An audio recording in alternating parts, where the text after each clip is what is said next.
మీకు పోతురాజు ఎవరో తెలుసా? ఆయన ఎలా పుట్టాడో తెలుసా?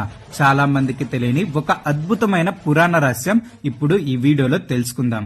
ఒకసారి శివపార్వతులు వనవిహారానికి వెళ్లినప్పుడు పార్వతీదేవికి దాహం వేసి ఒక సరస్సు నుంచి 7 దోసిళ్ల నీళ్లు తాగింది. ఆశ్చర్యకరంగా ఆ క్షణంలోనే 7 అందమైన కన్యలు ఆమె గర్భం నుంచి జన్మించారు. ఆశ్చర్యపోయిన పార్వతి శివుణ్ణి అడిగింది, స్వామి, వీరెవరు? వీరిని మనతో తీసుకెళ్దామా అని. అప్పుడు శివుడు చిరునవ్వుతో, వీరిది స్వతంత్ర ప్రవృత్తి, మనం వీరిని ఇక్కడే వదిలేద్దాం అన్నాడు. మరి వారికి తోడు ఎవరు అనే పార్వతి ప్రశ్నకు శివుడు తన గణం నుండి శక్తివంతమైన వ్యక్తిని సృష్టించి అతనికి పోతురాజు అని పేరు పెట్టాడు. అప్పటి నుంచి పోతురాజే ఆ 7 కన్యలకు అండగా నిలిచాడు. ఆ 7 పెరవాణి, శివవాణి, కొండవాణి, ముద్దరాలు, జక్కులమ్మ, కామవల్లి, శర్వాణి.